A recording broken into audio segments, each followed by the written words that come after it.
Hey, welcome back to the pod. Today, we're going to be sharing some of the latest AI and cybersecurity news that's out there, as well as our unique spins or takes on the latest issues that are occurring. We got myself and the world's greatest co-host, Shelby, here. And, we're your eyes and ears for everything related to AI and cybersecurity, so let's get briefed. Before we start, can I just ask you a get-to-know-you question, Bryce? Yeah, do it. Throw it over the fence. What you got? Okay. All-time favorite best vacay you've ever been on?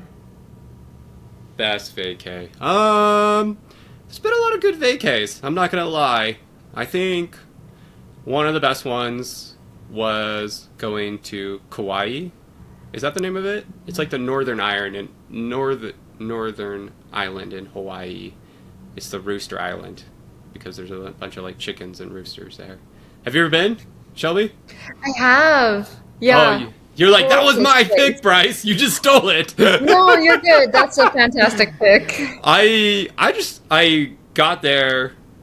I don't know. We must have went not during the busy season because they like had a bunch of extra cars and stuff, and so I like got an upgrade to like a convertible for super cheap. And then we just drove around the island, and we kind of went up the west side of the island. There's some super good hikes, and then it was just real chill. We stopped at some places near the beach and got some like great seafood and all that stuff. So I don't know. The vibe is also good. It's like very chill, right? So Going during off season is perfect. Yeah.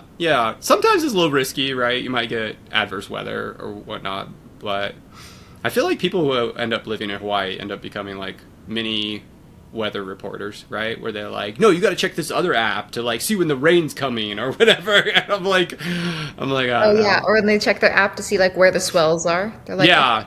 Here's how the wind is doing, and here's how the waves are doing. Yeah. I feel like they're more in touch with the weather than, I barely know what degree it's going to be before I walk out the door. So. What about you though, Shelby? What's your favorite vacay? So I will tell you, it's called Iskret. Okay. I'm probably saying it wrong because it's like maybe Spanish pronunciation, but it's like X and then carrot. It's in Mexico, and it's an all-inclusive resort.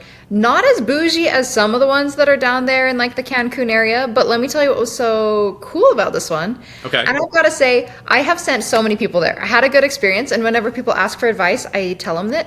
And I have sent several families. And so I'm going to need a discount code at some point because I've been out here promoting their stuff for free, doing their marketing for them. I've sent a lot of people. So tell them Shelby sent you. That's what you got to do. Yeah, like, they know what it means. They're like, we've never heard of her. So it's just gorgeous. So it's like you want to have a vacation, but you don't want to do, a ton of homework that comes with planning a good trip, right? So they have transportation from the hotel to from the airport to the hotel, for one thing, which is great. And it's included. So it's all included in this one price. So the price per room is high. It's expensive to look at the tickets, but it includes everything. So it's all your food. And they have a number of restaurants. I think like the 5-star restaurants might be more, but so all your meals, like it's so cool to just walk around. They have, I need to just send you some pictures to throw up on here on the screen. Maybe just let it talk for itself. But basically, they have all these different parks. They have, what are they called? Like underground, like rivers that you can swim through. Oh, that's cool. And they have the zip lines. They have, it's in part of Mexico where there's a lot of, I think it's a limestone. And so the stones are really porous, and they're like all these tunnels. And so you're just picturing like crystal clear blue water in like the most tranquil settings, just like cascading waterfalls and all sorts of things. They have an optical museum or optical illusions museum that you can go play in. It's supposed to like trick your senses. There was like, as part of that, you don't really need to wear a lot for this. Mostly you just hang out in your swimsuit and you go to the different parks. They've got like half of a zoo in one of them. There's like a jaguar and stuff. It was pretty cool, and just like it's not quite a roller coaster, but like you sit in this thing where you're face down and you just like flying through the jungle on like a zip line. They had what is it called? A mud, like immersion river. Like you go through this like Okay. little mud spa thing. And You it's just supposed get to be like a muddy? lazy river of mud. Okay, I can get behind that. That sounds It's pretty cool. wild. It's hard to explain now that I think about it. I'm gonna need more time for that, but you'll have to go check it out for yourself. Yeah, I really like when it's like kind of. I know like the price tags up front scare people, but like I like when things are like kind of all inclusive, and I like also that's why one of the reasons that I kind of like doing cruises sometimes too, right? Yeah. Because it's like the price might be high, but then you're like not as worried about like all these little microtransactions that are like eating you up while you're trying to enjoy your Exactly. vacay. So I yeah, I really like the Disney cruise lines as well. Those things are pretty nice, but I've heard good things about it. extremely expensive. Not doing that every month. So let's see. That's cool. All right, you'll have to send me the details. I'll check this out. I've always wanted to go to a resort in Mexico. I've never really done it. So yeah, Also, I've I heard think we great went things. during like 2020. Oh, perfect. I So mean, no one was it there. was like we had to pick ourselves. It's like the Disneyland of Mexico. It was so cool. Yeah, yeah, that's nice. That's nice. All right, well, a lot's been going on in the last week. One thing that I just wanted to talk with you about today is Unit 42 pushed out like kind of like a longer white paper, and so there's been a few news articles that have talked about some of the interesting parts of that white paper. Now, the white paper is really focused on how hackers are leveraging AI systems. And one thing that I thought was, kind of interesting is that traditionally, hackers would kind of set up a command and control server, and maybe they would go out there and they would hack a website, and then they would kind of use that as part of their infrastructure when they are compromising companies. One of the reasons for that is because if they install malware on a computer and then the malware connects back to some IP address on the internet that nobody ever goes to, that's pretty easy for a security team to find. But if the malware is going to like a website a lot of people go to, then that's pretty hard for a security team to figure out, like, oh, this is bad traffic versus good traffic on the internet. And so one of the things that they showed was a lot of the generative AI companies like ChatGPT and Grok and Gemini, that they have like a free tier. And so they were able to create a strain of malware that would send prompts to like a ChatGPT like interface using the free tier, and then the malware would communicate via just sending info there, and then another piece of the malware would pick up the info and kind of relay it back to the attacker's servers. So they're kind of using the chat interfaces as a intermediary to do command and control, because those are trusted websites and anybody can sign up for accounts. It'd be fairly hard for a security team to kind of detect that. So I thought that was pretty interesting, like kind of new way to do C2. And while there's been a lot of ways to do stuff like that in the past, previous to this, I hadn't really thought about using the ChatGPT.com interface to do command and control or write malware with that. It just goes to show, anytime there's a new service that gets out there, there's somebody out there that will figure out a way to abuse it, or use it as part of like their hacking campaigns. So it's a really cool report. Highly recommend people check it out. But yeah, that's kind of the TLDR of it. Did you see any cool news articles this week, Shelby, that you want to talk about? Yeah. So have you heard of Awakabot? If I'm No, saying what's that? it's okay. So it's basically a science experiment, as are most of these projects that are happening right now, right? So it's an autonomous AI presented as an experimental system that can be paused at any time. and it's funded with a small crypto treasury. Okay. It's got internet access, and it's got on-chain control. It's also meant to like build apps. It was created by the Gitcoin team, and along with it, kind of paired with it, they also launched a token, which trades only on like the Uniswap V4 market. But yeah, that's kind of what a Walkabout is referring to. And about a little over a week ago, they had to take it offline because it accidentally exposed its private keys to its wallet. Not good. If anyone was considering doing that, I would say don't. Yeah. Just don't. Just don't. If you have a private key, keep it private. That's not what we do, right? So it was published to, I guess, GitHub, which was interesting, and I feel like that's part of like what this experiment needs to do, right? Because there are other like AI agents that have been given on-chain access. But usually in these other cases that I've known or have heard of, they're like more tightly controlled, where humans are actually the ones executing the trades and managing the wallets because they're dealing with money, right? So they were kind of like a little bit more hands-on with that. Whereas this one, they're like, here you go, let's see what happens. And so I just want to kind of like talk about what went wrong with it. I don't think it's anything too like crazy. It's kind of your standard security hygiene kind of things. And I guess I'll say the good news is they only lost $2,100. So it wasn't huge. Only $2,000. So yeah, like that's not the amount I want to donate to. I feel like that would still be a bad day. Like an unlimited kind of wallet here. Thankfully, it had a small crypto treasury comparatively. So okay. If you feel like $2,000 is insignificant, leave a comment below. I want to be your friend. I want to be your friend. If you think that's not much to you, just send it my way, and I will give it all the value or all the love it needs, all that money. I think I know who's going to be picking up the dinner bill moving forward. You know, whoever comments below. As far as theft goes, I've just heard of some really bad ones, so I guess. Yeah, no, you're right. In comparison to other crypto thefts, that is a very low amount. You're right. Okay, thanks. I'm like not crazy. Okay, so no, you're spot on. Let's break down kind of what went wrong here. There are kind of three main issues. The first one was secret management.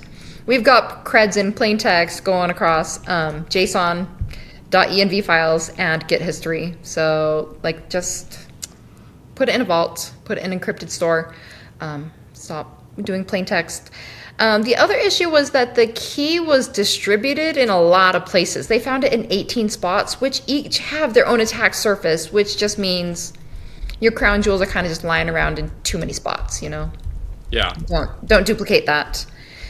And then the second issue was there were some issues with like separation. So there was no sandboxing when it came to execution. So the agent ran arbitrary commands from untrusted URLs with root privileges. So if you're thinking about doing that, don't. Always run as root. Always follow run me as root. for more advice. Solid recommendation. Right click run as admin. Never sandbox anything. Never sandbox.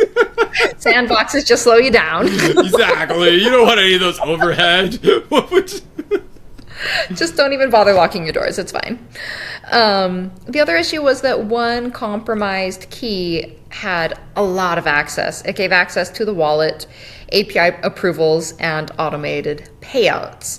So there are a few ways that their system was being abused. One was through like these untrusted URLs.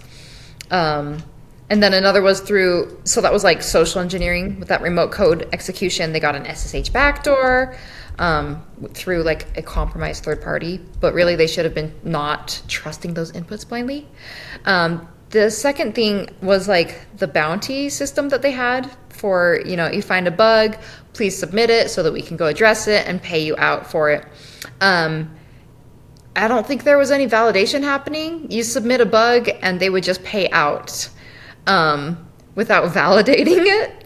Okay. Okay. If you're thinking about doing that, don't do that. Validate first. Submit arbitrary bugs. Got it. Yeah. I'll have my AI come up with a bunch of things. I don't remember if it was that they didn't validate it or they didn't like rate limit it or something. Oh, they did. Yeah. That's even better. No rate limiting whatsoever. Yeah, maybe don't put too much automation or just lack of checking on your bounties. Whenever you got a payout system, it was all automated. So that was a slight issue. And then the third problem was just like, I will call it system design flaw. Don't set it to trust by default, That's just not going to work well for you in the end. So as of now, or at least last I heard for AiCyber.Bot, it was taken offline. And they are trying to re-architect and bring up the value of their coin again and kind of resurrect that. So that's the latest with AiCyber.Bot. That's pretty interesting, though. I feel like a lot of the crypto stuff, especially when you combine it with like AI capabilities, it's a whole new frontier out there. So right. There's been some new capabilities coming out in the last week that I guess we should talk about. So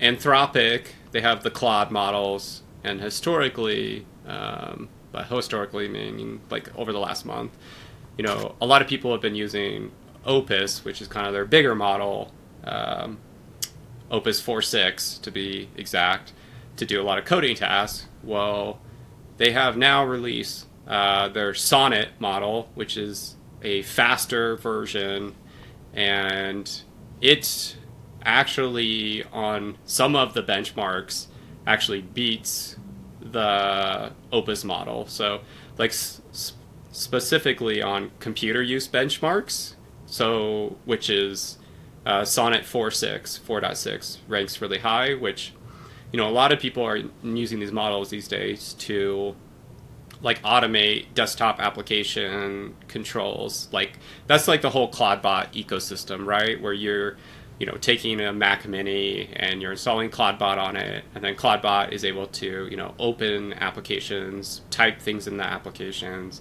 automate a lot of the workflows that are out there. Well, apparently Sonnet, even though it's faster and cheaper to run, is now even better than Opus on a lot of those tasks. There's still some benchmarks that Opus beats it on, but the computer use one, it was kind of surprising that like the faster, cheaper one is like actually better at it on some of the benchmarks. So it seems like Anthropic's really doing a great job there. I did set up my own Cloudbot over the last week. I know we talked a little bit about how secure that was before, but this is what I did to try to make it more secure. Like I took an old MacBook Pro, MacBook Air. It has only 8 gigs of RAM, so it's like a very old, tiny one. It's got an M1 chip in it, so it's got the ARM architecture. But yeah, it's pretty ancient now. And then I formatted it, so like there was no remaining information of mine on it. And then when I did a new install, I created brand new accounts. So like I didn't log in with my Apple account. I just created like a whole new account for the Cloudbot and all that. And so it's like a dedicated device at this point. Yeah, with dedicated accounts. Like I would not even log into like a password manager on it. So like I just copied and paste. Like would open the password manager on my phone and then like type it in. If your Cloudbot got mad at you and it had control of your password manager, it could really ruin your day. I know a lot of people have given it access to like their 1Pass. Like you have all their passwords in 1Pass, and then they gave it like API access to the 1Pass, or they installed the 1Pass, GUI on the box. And I would not advise that, man. That seems really risky. I mean, because he could just go in and be like, oh, I don't have access to this thing. Well, the password's just in 1Pass. Let me just go in there and grab it and log in, And so we'll see. The one question that I really have about the Cloudbot right now, maybe I've been running it for about 48 hours, and I have it set up so I can text it on my phone over like a private Telegram conversation, not over text messages, because I was worried. There's like people who set this thing up so you can just text it, like give it a phone number. Right. I'm like, Right. what? Like, I That's just like the like, interface, right, for interacting with I was it. like, what if somebody else just starts texting my Cloudbot and tells it to do something? I was like, that seems horrible. So I set up a private channel in Telegram just for us two to talk back, and it does an okay job. I mean, not everything's perfect. I had it build a couple skills to essentially, do things more reliably. That is one thing that I do think helps a lot is once it figures out a task and like does a task for me, then usually the next thing I tell it to do is like build a skill so next time you do this, you don't have to figure it out again, right? So Yeah. anything that I think it's going to do more than once, I basically have it make a custom skill for. Nice. Are you But publishing your skills, or is this just for you? I mean, I have not to date, but I'll hook you up, Shelby. Oh, okay, And, okay. and I'm sure there, I know there's like the skill market where people can download other people's skills. I don't want to do that. Like, I feel like then I've got to vet other people's skills because skills can contain like binaries and scripts or malicious prompts. And I'm like, I don't want to deal with trying to figure out, because I know eventually I'll just install some skill that's going to be malicious and that's going to just hose me over. So I feel like if the bot can the bot can code, right? Like Claude can code. So just code skills. It's not that hard to code, right? So I'm sure some of the skills that are on the skill market are more complex, and so they make more sense not to like recreate the wheel. But I've been enjoying it. I've been enjoying texting it on my phone. That's cool. And mostly just having it do like random research tasks for me right now. But I do it all. I'm also having it monitor a couple like chat rooms, right? Like I joined it to a couple chat rooms so that it's not talking, it's just watching them, and then it texts me like, "Hey, idiot! These people are They're talking about you." Yeah, well, they're asking a question or they're talking about you. You should probably respond." And so, but rather than me try to like, the last 6 months in conversations. yeah, rather than me try to scroll through all the stuff, it's like this person asked this question, and so that's been kind of a time saver as well. I do also want to mention that Grok from XAI, the GROK, they did release a new model too. They released 4.20 Grok 420. So leave it to Elon Musk to make everything a joke, right? So so I've been there's not a lot of data on the benchmarks. I did see a couple benchmarks on Grok 4.2, but it was good on the benchmarks. But I've just been testing it on anecdotal things and not so much coding. I'm still using mostly the Anthropic models for coding, but I've been testing it on like research tasks, or like I've had some interpersonal problems, so then I like just got its feedback on what I should do, and yeah, it seems pretty solid. So I know that you can get access to the Grok chatbot sometimes for free if you have a Twitter account, or if you're on any of the paid versions of Twitter. I think they give you Grok for free. So I don't know. It's another tool that's out there that what I think 4.2 is considerably a step up for it. So in the world of grinds my gears this week, I'm not happy with Perplexity, right? Like Perplexity changed their tiering structures, and honestly, they like implemented like a $200 a month tier. I don't think it's actually 200. It's like $180 a month tier. Okay. And then they changed the pro tier, which is like $20 a month. They just made it so like you basically you can only do a couple deep research each month, which is the feature I kind of use the most on Perplexity. I really like their deep research feature, but like if I can only do 5 deep research things per month, that's the other thing that kind of annoys me about it is like I go to their website because I'm like, well, what are the new limitations? Like, how many of these things am I allowed to do per month? And it's like, it's unclear. Other than the fact is when I'm logged into the account, it's like you have one left. You know, I'm like, if it's the beginning of the month and I have one left, I was like, this is not going to work for me. Like, I just need to figure out another solution to be able to do the same functionality. So I've been looking at like Perplexica, which is kind of like an open source equivalent, and because like I don't want to pay $180 a month. That's outrageous, right? Like that is not worth it to me. All that. That's wow. But like if they had like a tier that was in between, not even in between. Like if they had like a $40 a month tier, but I got more deep research queries, like I would probably pay them that. Like that doesn't seem outrageous to me. In fact, pro tip for anybody who's listening. I really think like $40 a month is like the sweet spot, like where people would be willing to pay it if you're getting a better service, but you know, they're not going to like just drop off and find alternatives, right? Anything that's above $100 a month, like, I mean, you pretty much price everybody out of it. So, yeah. So I was going to say, when you talked about setting up your Cloudbot, yeah, I heard about one called Olama, which is okay, yeah. You know, it's another open source framework where you can download and manage your own LLM locally. Yep.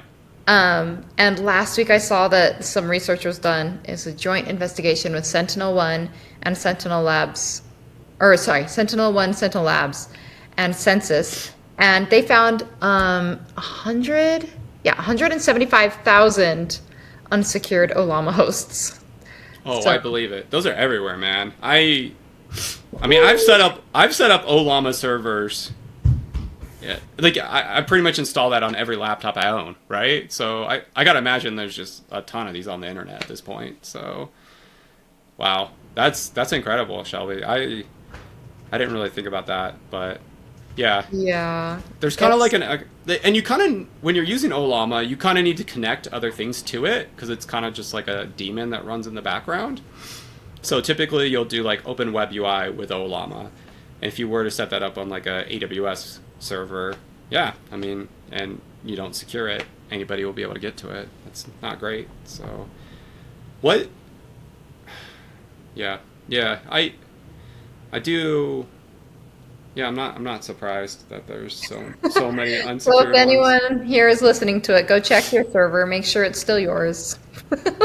Yeah, one thing that I did see this last week that was pretty cool was so Olama, you use that to run models locally, but some of the models you run locally still have guardrails, right? Like they don't, like if you're like, how do I build like a nuclear weapon? They're just going to tell you no, right?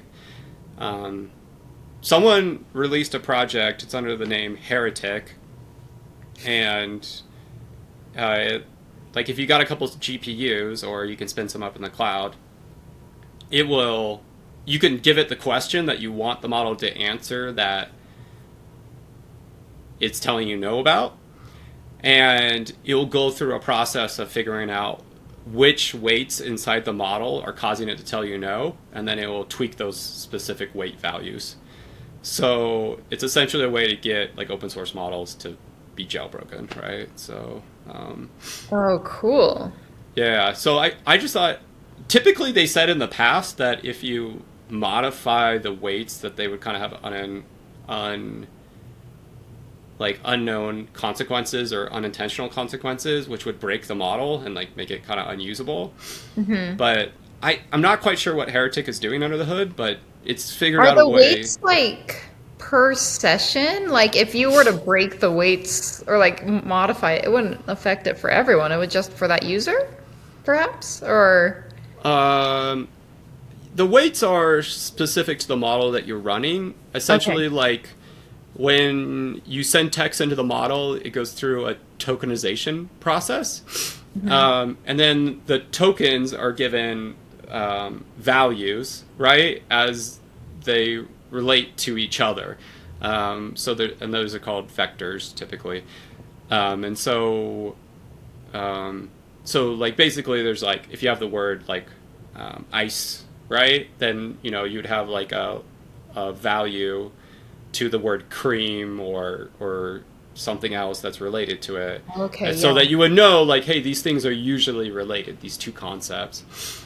And so what it's trying to do is figure out, like, what are these connectors inside the model that are making it tell you no, and then lowering those values so that it doesn't take those paths anymore. So it's not something that's like a per session thing. It's like something where you're like modifying the files on disk to like permanently be jailbroken, right? So. Oh, interesting. Anyways, that was kind of a sidetrack, and now there's some bad guy out there about to spin up some GPUs and jailbreak some models. But He's like, Bryce gave me a great idea. he's like, "What's the name of that tool again?" He's like, "Where?" Rewind. Like, the link's below. No, just joking. It's not. But I'm sure if you encourage ethical choices here. Yeah, I'm sure if you look hard enough, you'll find it. But it's just there's always like this cat and mouse game, right? Between like, defense and offense, right? And kind of going back and forth. And I think we'll see a lot more of that moving forward. Yeah.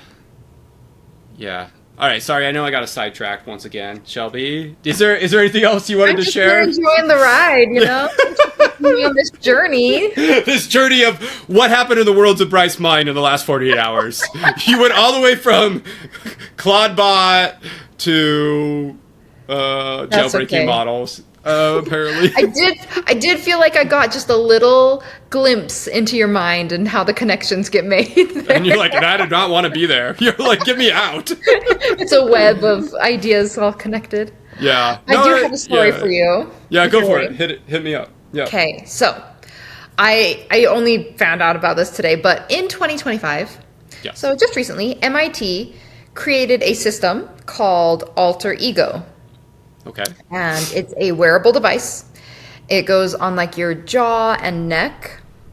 And these nodes detect neuromuscular signals sent from the brain to speech muscles. Okay. So I'm just going to stop that story right there because that's the end of that one. But we're going to come back to it later. You ready?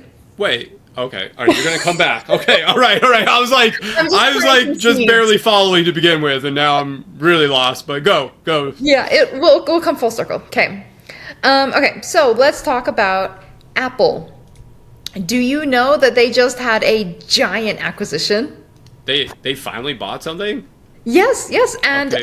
What did they buy? Because it happened so quietly, right? Like they never buy anything. I feel like they're the biggest company that has the most cash and never buys anything with it. So yeah, let's talk about this. Call them Scrooge. That's basically the way they operate. I read some commentary from an Israeli column, something, and they were talking about how the way that Apple chooses their acquisitions is never to just catch up, but they're always trying to like revolutionize, and they're not looking for just like apps. They're looking for capabilities, right? To fundamentally expand to compensate for some sort of, they don't have that in-house. So in like 2014, Apple had their biggest acquisition. That was of Beats. Oh, that's right. That was a good acquisition. Yeah, that was a big one. So this one, there's not a lot of like details published about it. Okay. It's a little company called Q.AI. Okay. I call it little. I actually don't know how big it is, but it is. I saw it labeled as a startup somewhere, and it was relatively unknown. I went to their website, Q.AI. Check it out. There's nothing there. It's so weird. It is the most blank website I think I've ever seen since I made my first one in just plain HTML back in 20 years ago. So yeah, very interesting. It's not reported to be, rumored to be about $2 billion. $2 billion, and they don't even have a website? The money.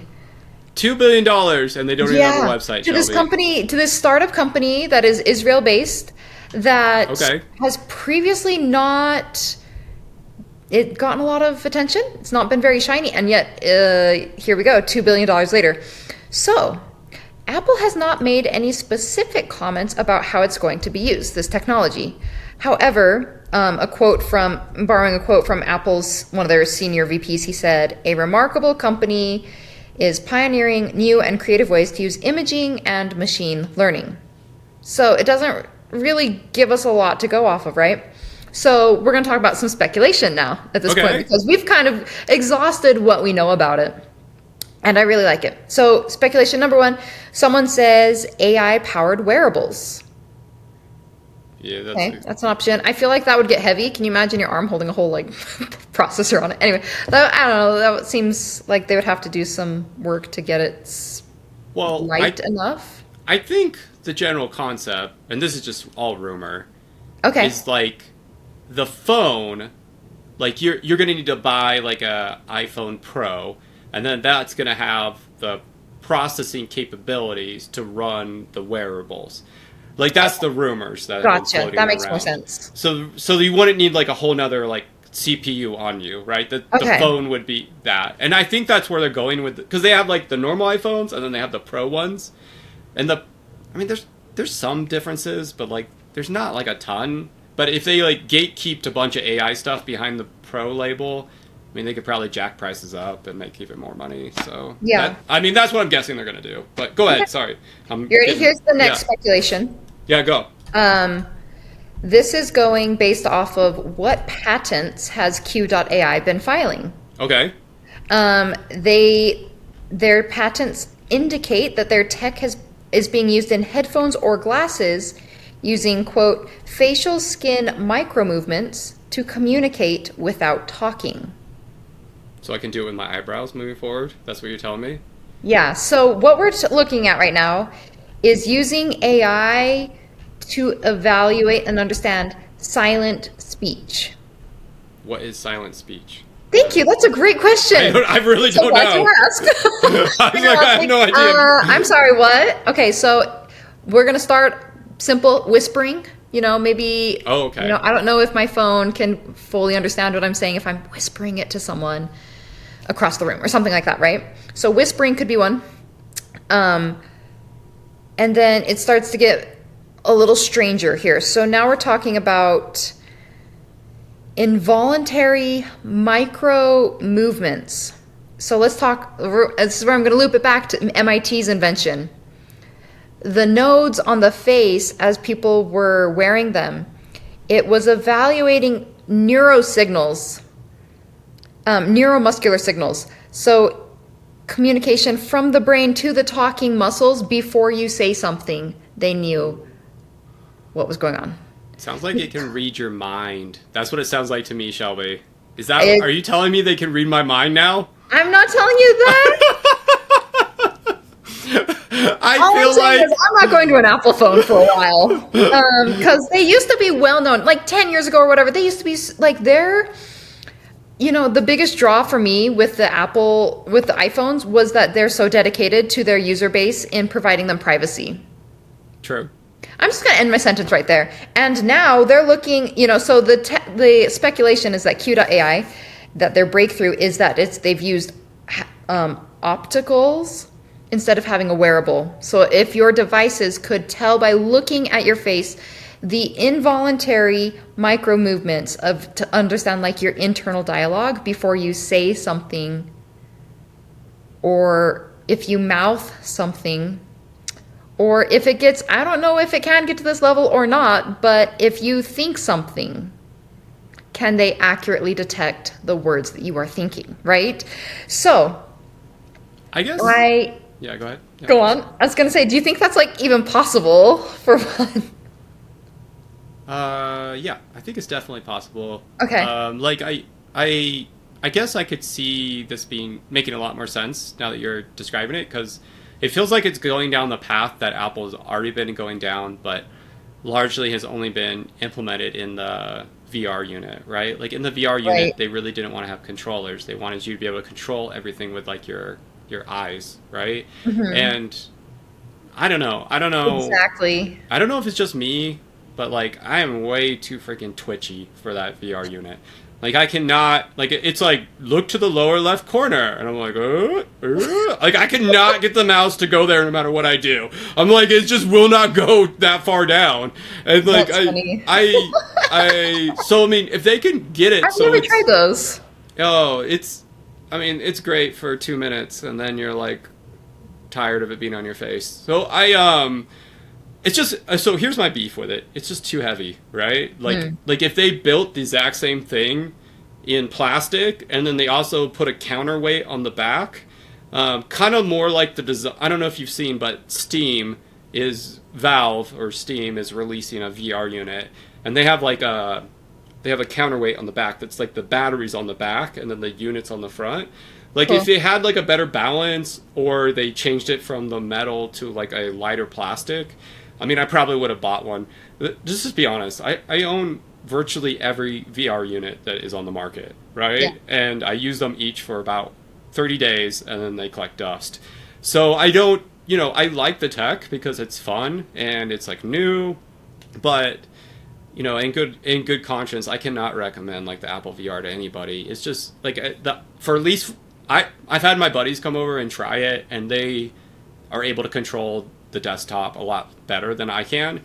But for some reason, my eyes are just like way too twitchy to do anything meaningful on that Interesting. device. Maybe this will be an improvement on that. I'll tell you some of the potential use cases Yeah. that are actually being used right now. Not Okay. necessarily by Apple, but I think the most virtuous use of this kind of tech that I can think of is for people with disabilities, right? Because if you can type by thinking, that would just open a whole world for them. That would be amazing, right? So before I demonize this whole idea, because I really hate this acquisition, I really hate the thought that, maybe Apple in some number of years is going to be using their tech to monitor or see our thoughts with accuracy. But it could really improve some people's lives, right? Yeah. So that's one. I think there's a time and a place for it, but Right. I share your concerns. Like I don't want it like knowing my thoughts and then like using that for marketing activities or things like that, right? Yeah, That yeah. seems a little. Or another one is, so NASA is using it for microphones for communications because they put their astronauts in situations where traditional microphones might not make any sense, right? And so it being able to interpret micro expressions and put that into words is really helpful. Also heard rumors that Israel is currently experimenting with military uses so that their military forces can communicate without speech. So, I could see that being extremely useful, like in special forces, where Right. you need to talk with your teammates, but mm-hmm. you don't want to tip off that you're at a specific location or whatever. I mean, that seems to have a lot of military uses, I would say, for sure. Yeah. So Yeah, for sure. And then, so yeah, I guess just in conclusion, it looks like Apple is looking to really flip the paradigm. They're calling it, or not they, I just saw a reference to this, like the invisible interface, right?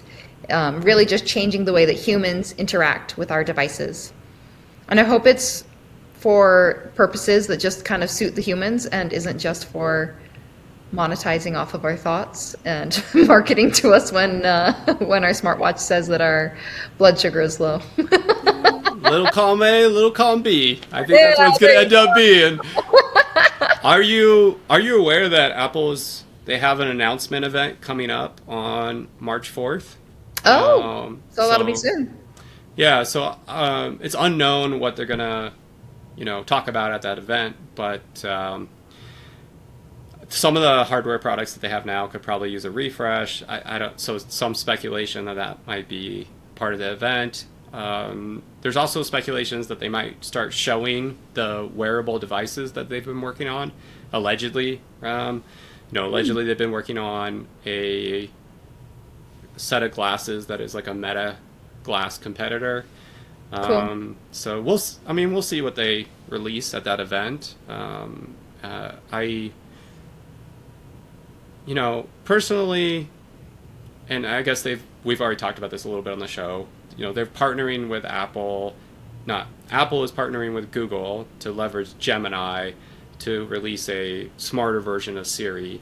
So, potentially that might be part of the event too. I really think the biggest thing that Apple could do just to like make customers happier is like just make it so you can talk to Siri and it's not horrible. Like if they replace Siri with like a Cloudbot equivalent and then had that so you could control your laptop just by using voice, think how futuristic that would be. Because like you and I know what Cloudbot is, and you and I know like we could set it up, we could use it.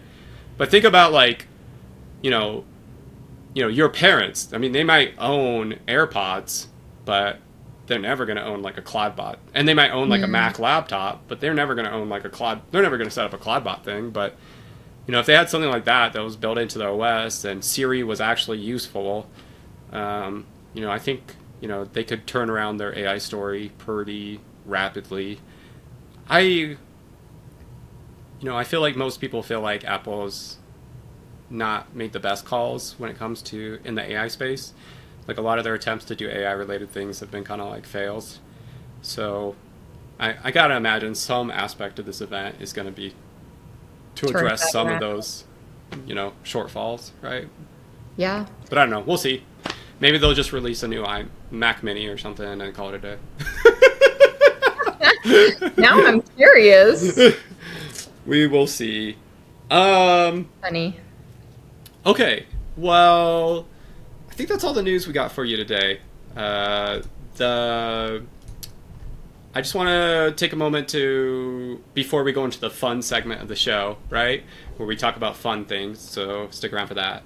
Just say, hey, if you haven't, taken the time to share the podcast with somebody else, take the time to share it. If you like it, like and subscribe and share it with your friends because, that's really the only way that we grow and we can help more people.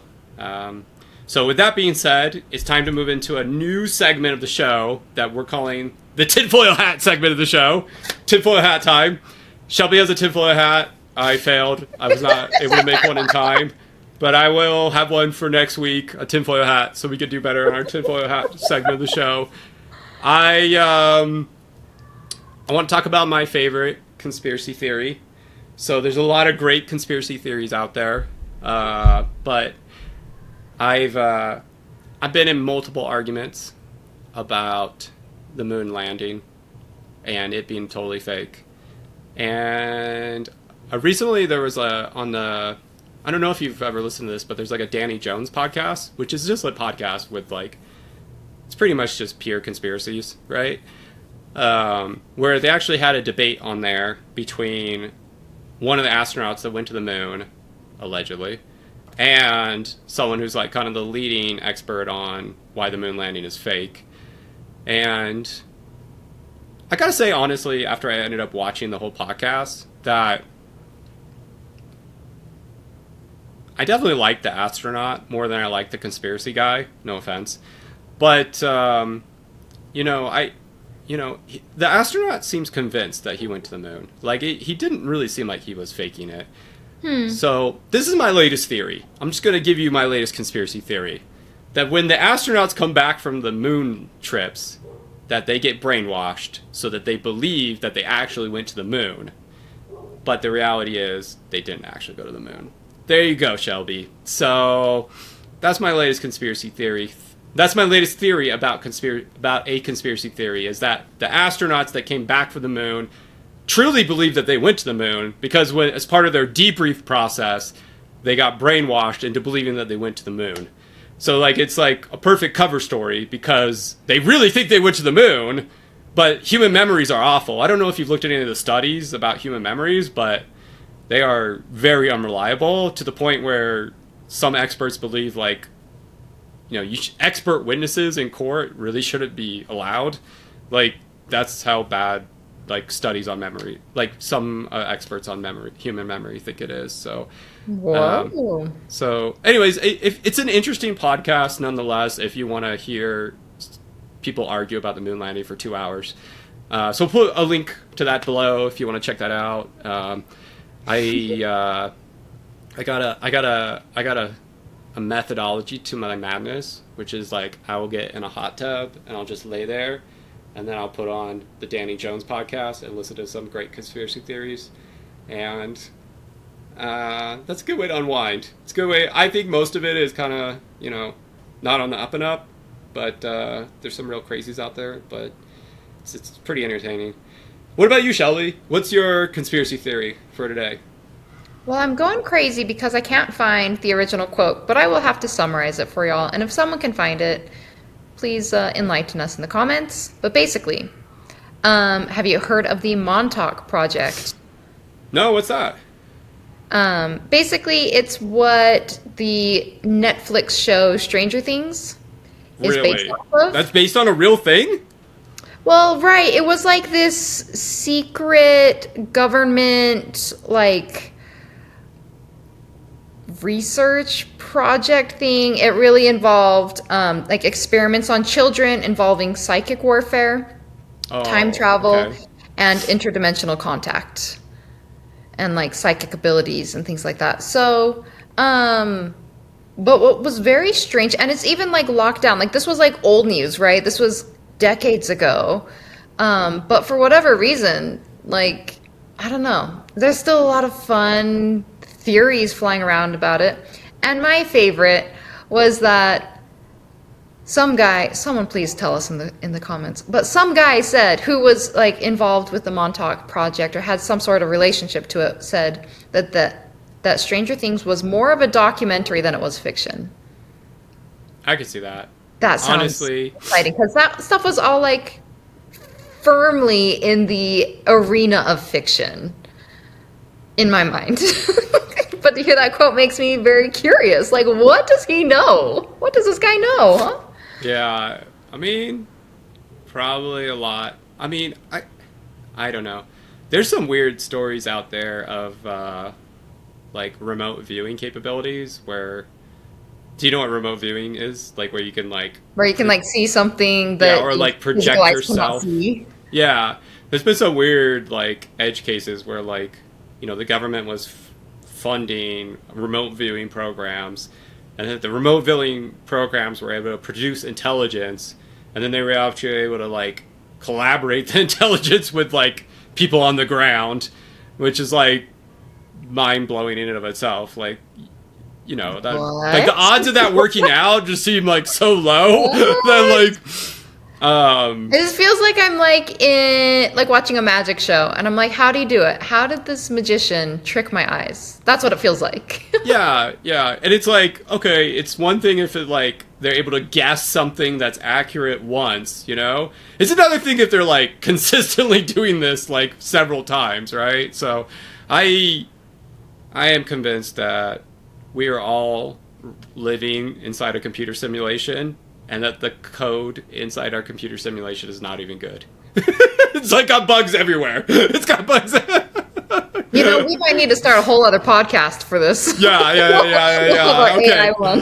All right. Well, more. If we ever do a tinfoil hat section again, we'll get deeper into this Matrix conspiracies. Thanks everybody for staying tuned. That's all we got for you today. Stay safe out there, stay informed, and we'll see you in the next one. See ya.